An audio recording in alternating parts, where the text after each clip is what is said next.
Vatimpana etni pasteur Barbier Christina. Tombona amintsika lalandava ny fahasoavana ombam-piadanana avy amin'Andriamanitra Ray amin'ny alalan'i Jesosy Kristy tompontsika ary koa ny fampiraisana miaraka amin'ny fanahy masina ary dia fifaliana no iarahana indray miray fo miray saina amin'ny alalan'izao fifandraisana izao koa miarahabantsika amin'ny anaran'i Jesosy tompo ry havana. Ny teny ato amin'ny filazantsara dia misy teny manambara hoe voavela ny elokao ary izany teny izany no mba iriko ihany koa ho tonga amiko sy aminao amin'ity maraina ity ka mialohan'ny zavatra rehetra dia ho iondrika hivavaka isika. Raha io lehibe tokoa ny fitiavanao sy ny famindramponao mbola nahazahoana ity maraina vaovao ity. Misaotra anao zahay ary midera ny fahatsaranao sy ny fahalebiazanao. Iza moa afaka mampitombo ny andro iainanay amin'izao fiainana izao. Nomenao anay anevana izany satria Andriamanitra maharitra, Andriamanitra be faharipo sy be famindrampo ianao. Tianay amin'ny fitiavana tsy mety levona. Ary dia amin'ny alalan'i Jesosy Kristy zanakao no hanatonanay anao ankehitriny. Mangataka anindra fo aminao satria mpanota tsy mendrika nanona ny anaranao kory aza. Koa diovy amin'ny ranao soa izay latsaka teo Kalvaria Jesosy. Andray ny famelan-keloka ka mba ho tanteraka aminay tokoa le teninao hoe avaoziko isa-maraina ho ianao ny famindrampo aminareo. Ankehitriny zahay Jesosy maniry indray hiaino ny feonao. Koa mitenena amin'ny alalan'ity mpanompo tsy mahasoa. Aoka tompo izay tianao ho lazaiko ihany ny voaloky ny vavako ny mba ho vonatry ny anaranao Jesosy. Itombona hatrany amin'ny fahalalana anao. Misaotra tompo. Amen. Ny teny izay mpahirizana antsika amin'izao maraina izao dia vakiana ny filazantsarany Jesosy Kristy tompo. Misorata-ny Lioka toko 7 andininy faha 4 amby 30 amin'ny anaran'i Jesosy.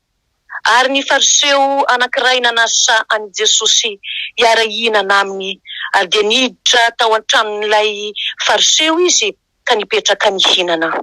Ary indro nisy vehivavy mpanota tao an-tanàna ka rehefa fantany fa Jesosy nipetraka nihinana tao an-tranon'ilay fariseo dia nitondra tavoara alabastara feno menaka manitra izy ary nijanona teo ivony tanilany tongony izy ka nitomany dia nahakotsa ny tongony tamin'ny ranomasony sy namaoka azy tamin'ny volondohany dia nanoroka fatratra ny tongony ka nanositra azy tamin'ny menaka manitra ary no nahita izany ilay fariseo nanasa azy dia nanao anakapo hoe raha mpaminany ity dia ho nalala io vehivavy nanendry azy io sy nitoeny fa mpanota io. Ary Jesosy ka namalaka nanao taminy hoe ry Simona, manakolazaina aminao aho dia hoy izy lazao ary mpampianatro. Nisy roa lahy nananany mpananana vola anankiray trosa. Ny iray nananany denari 500 ary ny iray kosa 50. Ary raha tsy nanakaloa izy roa lahy dia samy navelany. Koa iza amin'ireo no ho tia azy indrindra? Simona namaly ka nanao hoe ataoko fa ilay namoizany be. Dia hoy izy taminy marina ny hevitrao. Jesosy nitodika nijery andra-vehivavy ka nanao tamin'ny Simona hoe hitanao va io vehivavy io? Niditra teto an-trano aho, teto an-tranonao aho, nefa tsy mba nanome ahy rano hanasana ny tongotro ianao. Fa izy kosa nakotsa ny tongotro tamin'ny ranomasony dia namaoka azy tamin'ny volondohany. Tsy mba nanoroka ahy akory ianao, fa izy hatr'izay nidirako dia tsy mbola nitsatra nanoroka fatratra ny tongotro. Ny lohako tsy mba nosoranao diloilo akory, fa izy kosa nanositra menaka manitra ny tongotro. Ary amin'izany dia lazaiko aminao voavela ny elony be fa be fitiavana izy, fa izay voavela tamin'ny kely dia kely fitiavana. Dia hoy izy tamindra vehivavy voavela ny elokao. Ary izay niara-nipetraka nihinana teo aminy dia niresaka hoe iza moa ity no mamela eloka? Ary hoy izy tamindra vehivavy ny finoanao no efa namonjy anao mandehana somatsara Amen. Ray masonao manamasinana amin'ny fahamarinana, ny teninao no fahamarinana. Amen. Amin'izao teny izay novakiana rentsika teo zao dia misy zavatra telo lehibe mba iriko ho raisinao indray amin'ity fampaherezana ity maraina ity. Ny voalohany ary dia milaza hoe ny fahafitohinana, ny fahafitohinana. Ny faharoa ao anatin'izany dia hoe ny fanoharana, ary ny fahatelo ny fampianarana. Raha atao amin'ny teny baiko zany dia hoe les 3 F. Izany no fampaherezana ho zaraina amintsika amin'ny teny ity, les 3 F. Simona, tafitohana izy satria dia olona mendrika hajaina no nasaina. Nefa dia izao ry havana araka ny henontsika teo olona tsy valahara fiainana, jangajanga, no indro miditra tsy mitahotra tsenatra koa tao an-trano, araka ny voalazany 5:7. Zany hoe vehivavy mpanota. Dia simba zany araka ny fijerin'ny Simona ny hajany fanasana. Voaloto ny hasy ny tokantrano, voahosom-potaka ny vahiny izay mendrika nasaina. Ka teny amin'ny ramatoa izy hoe na hoe te handroaka azy mihitsy satria dia tsy vitany fanambarany tenan'ity vehivavy any ivelany ihany ny fiainan-dratsiny, fa izao mbola endro koa izy misolatsolana aty an-tranon'olona izay tsy tokony hidirany akory. Tonga tao ihany anefa ramatoa, tsy hijery ny fofeno fanarabian'ireo izay nanasa maro izy ireo izay nasaina maro azafady, fa izao na koa hoe hampitombo ny fahatezerany tompontrano, fa tonga izy, tonga tira vehivavy mpanota hitondra ny ratsapony eo amin'ilay mahay izay manolotra balsama fanasitranana azy. Raha ny marina dia nameno izay tsy ampy tao amin'ny tompo-panasana itira vehivavy. Araka ny fanao mantsy indrindra moa amin'ny jiosy raha manasa olona tamin'izany andro zany ary mandraka ankehitriny dia zao dia tsy maintsy manoroka ny vahiny nasaina ilay mpanasa, manoroka ny tongony, manasa ny tongony azafady tompoko, ary dia manasa ihany koa ny tanany, ary dia manositra diloilon'ny lohan'ilay vahiny zany.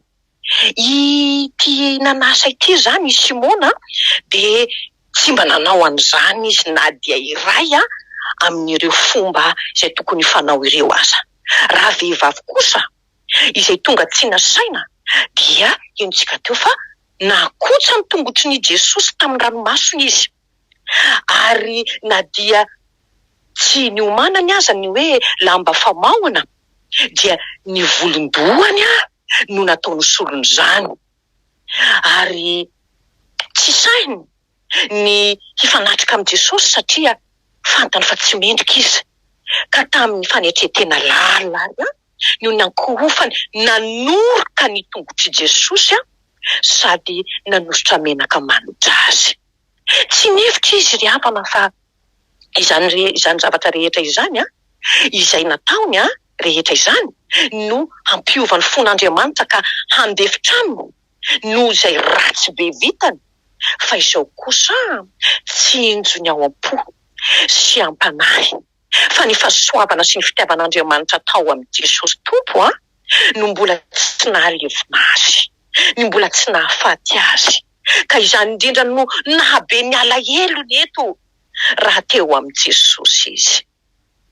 Ny tenin'i Jesosy mitory famelan-keloka amin'ny mpanota mibebaka, izany no nahatonga finoana tao anatiny ka tsy namperikerika azy mihitsy tamin'ny manodidina eny fa na dia ny tompontrano izay tafitohana aza noho ny fahatongavany tao. Teboka faharoa, ny fanoharana. Ity zavatra nataon'i Jesosy izay hampiseho zavatra lehibe fampianarana ity no manambara an'izao zava-miafina izao mba ho latsaka ao anatin'ny fony Simona.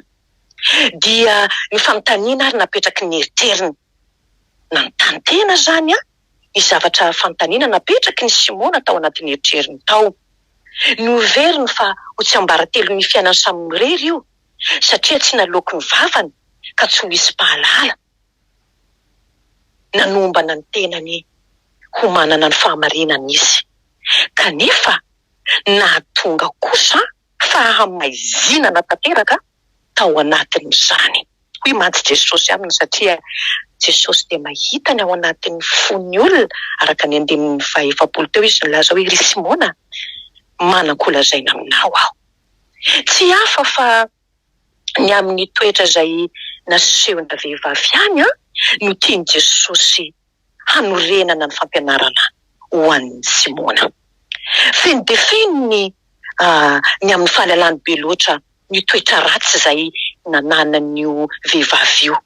Nefa kosa ny fon'ny Simona dia miariary koa teo eo anatrehan'i Jesosy.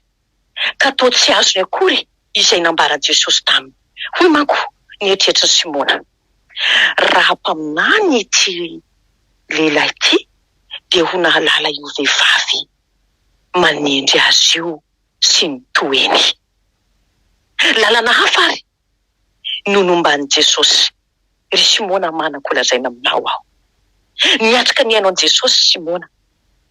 Toa nananteny izy angaha fa homena hanome famantarana azy Jesosy mba handroana ny ity vehivavy mpanota.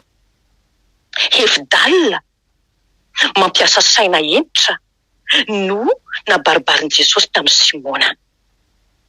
Dia izao fanoharana hentsika izao. Olon-droa lahy ozy sahirana ara-piainana, ananan'olona trosa tsy manan-kaloha. Nefa ry havana tsy maintsy manefa na tiana na tsy tiana. Ka rehefa tonga ny fotoana dia nampiantsoany tompo-trosa ireo olona ireo. Ry havana, tanimena mantsy tsy mirehatra, vato tsy ho menaka. 500 ny an'ny voalohany ary 50 kosa ny an'ny faharoa. Tsy misy afa-tsy hoe tahotra sy oro zany, fo mangovotry ny fanahiana. Izany no afaran'ireo olona roa lahy. Ary indreo anefa mamirapiratra tena hoe ny voninahitr'Andriamanitra. Satria nahoana? Satria izao ny any sisan-drasana dia niindra fo ny fitiavana, ny famelana, ny fanadinoana izany trosa izany. Tanteraka tokoa izany. Tena tanteraka zany tamin'izy roa lahy ireo. Rehefa samy tsy nanan-kaloha ary izy roa lahy ireo dia inona ny zavatra nitranga? Dia samy navelan'ilay tompony. Dia mitovy zany ny fitiavany azy roa lahy. Ka mba ahoana koa ny hevitrao, ry Simona? Iza moa amin'izy ireo no ho tia azy indrindra? Miditra miteboka fahatelo isika ary. Ny fampianarana izay tiany Jesosy ho raisiko sy ho raisinao. Voavela amin'ny elobe amin'ireo tsy nanana-trosa ireo. Satria nahoana? Satria be fitiavana izy. Tsy nihevitra akory Jesosy fa kely ny heloky ny Simona raha ampitahaina amin'ny helokindra vehivavy. Fa hoy Jesosy mantsy, izay mandika na dia teny iray aza dia mandika ny lalàna manontolo. Fantatsika ve izany? Ny finoanao no efa nahavonjy anao. Mandehana soma tsara hoy Jesosy. Ity fehezanteny izay malaza sady manan-kery ity no maneho sy manambara amintsika ry havana fa tsy noho ny asa tsara nataondra vehivavy no namelana ny elony sy nazahoany ny famonjena, fa ny finoany an Jesosy, indrindra fa ny finoany ny filazantsara izay efa nitoriana taminy, ka ny fiasa ny fanamasina tao anatiny izay namelombelona azy. Ry havana malala ao amin'ny tompo. Teboka fahatelo teo iaho averina indray ny fampianaran'i Jesosy. Jesosy ianao izao koa dia tahaka ny Simona izay nanasany Jesosy hisakafo honina ao an-tranontsika, ao am-pontsika. Dia zao niken'Andriamanitra izany, satria Andriamanitra dia araka ny volazan'i Jaona hoe tia izao tontolo izao ho vonjeny izy. Tonga tokoa Jesosy ary noho ny fanasantsika azy, satria io no lalana azo midirany ao am-poko sy ao am-pona ao, mba hanana ny fotoana koa hidinihana ny amintsika manokana, izay ivelany efa nataony tamin'ny be sy ny maro ihany koa. Tahaka ny tsy fahafantaran'ny Simona ny mahampamonjy an Jesosy no tsy fahafantaran'ny fanaiko sy ny tsy fahalalan'ny tenanao koa an Jesosy izay miditra ao anatin'ny fotsika. Tsarovana nge ry havana, izany fanasana lehibe ny arantsika hinana tamin'i Jesosy izany dia ny fandrenesantsika ny tenim-piainana mahasambatra izany. Inona ilay teny? Anaka voavelany elokao, na koa hoe anaka ny finoanao no efa nahavonjy anao, na koa hoe anaka ny finoanao no efa nanasitrana anao mandehana somatsara. Moa tsy mahasambatra va izany? Ka mahafaly ny fotsika tsirairay avy ry havana. Tandremo anefa, tandremo anefa, tandremo anefa.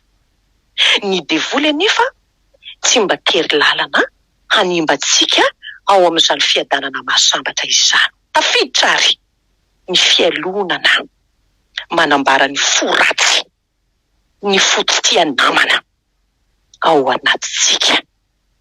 Simona, manakolazaina aminao aho hoe osy Jesosy amin'ny andininy efapolo, tsotra ny valitenin'ny Simona. Lazao ary mpampianatro, nolazain'i Jesosy anohatra ny zavatra nanjo ireo bilay izay nanana toetra tahaka ny rehetra, tsy mahavita izay tokony ataony mba tsy hameloka azy. Ny tompony anefa dia zao, ny tompony anefa dia namendra fo tamin'izy roa lahy. Nitovy tsy nisy hafa teo anatrehan'ny tompony izy ireo.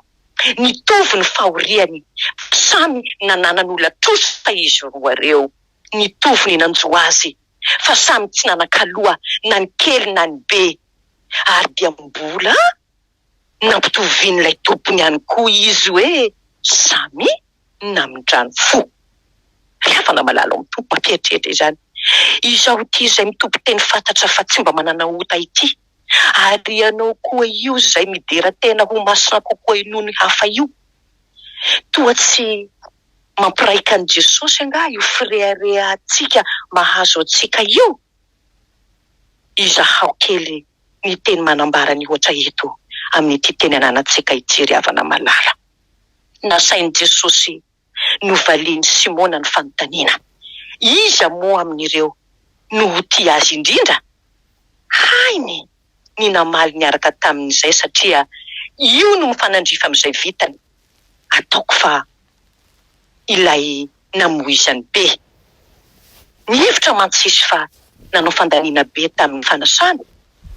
Hoy lioka hoe tsinotsinona izay vitako, ianao koa dia mpanompo tsy mahasoa. Kanefa dia hoy Jesosy eto hoe voavela ny elobe. Tsy nampirisika ny olona hanota be Jesosy raha nanao izany, tsy izaho velively, fa ny isaina ny fon'ny olona dia izay fony efa ratsy hatramin'ny fahazazany. Hoy Genesisy 19:1-2. Ny tian Jesosy hazava amintsika ary dia ny famelan'ny eloko atsika izay manery fatratra ny famindram-po, izany hoe izay mibebaka marina. Mahazo mahatoky ianao ry havana, fa na dia tsy hanana menaka manitra aza ianao, tsy miandry izany Andriamanitra vao hanolotra ny fahasoavany sy ny famindram-pony aminao, fa Andriamanitra mankozy mamindra fo amin'ny olona rehetra, na ny tsara na ny ratsy. Hoy Jesosy tamin'ny Simona, hitanao io vehivavy io? Angamba no heveriny Simona ho naloto azy na ny fiverena andra-vehivavy aza. Koa nefa vao maika kosa nefa nampitodika hijery azy be mihitsy Jesosy. Izao sianao koa ry havana dia mazana tsy te hijery ny namana akory, fa mihevitra azy ho maloto ange. tian'i Jesosy koa nefa ireny efa nanoloran'ny ranony ireny teo amin'ny hazo fijaliana ireny, na manao ahoana na manao ahoana ny fiainana, azo adino izao rim-pian'ny filazantsara, dia ireny indrindra nahatogavan'i Jesosy dia ety ambony tany. Hoy Lioka 7:20 andininy 20. Hoy Jesosy amiko sy aminao ary, matoky anaka, voavela ny lokao. Tsy noho ny fahamarinantsika sao izy rehefa noho ny fahasoavany nomeny ny tenin'ny masina ho anatra ho antsika, narotsany ny fanany mba hampianatra sy hanazavantsika ny amin'ny teniny, ary izany no mahatonga finoana aty anatintsika aty. Ry havana, iry kokoa hoy aho, mba ho lazain'ny Tompo amiko sy aminao koa izao tenin'izao amin'ny teny ity hoe voavela ny lokao.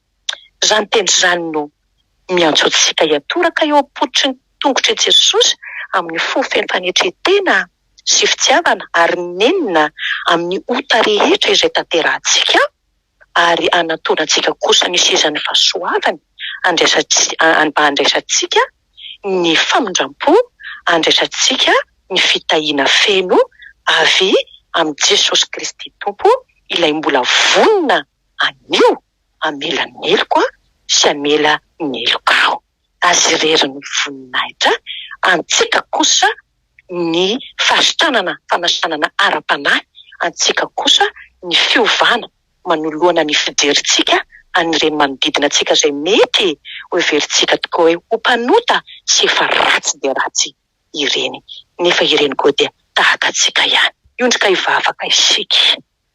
Tompo, mpamindra fo sy be fianatra ianao, lehibe tokoa ny fitiavanao anay. Mankasitraka indrindra Jesosy amin'ny teninao izay tsy misorona, fa omenao daholo izany amin'ny ratsy fanahy sy ny tsara fanahy. Tompo malala, mamindra fo aminay, mamela ny elokay, mba irenay koa amin'izao ora izao mba hanana fo tahaka an'ilay ravehivavy zahay hanetry tena eto anatrehanao, mba handray koa ny teninao hoe voavela ny elokao.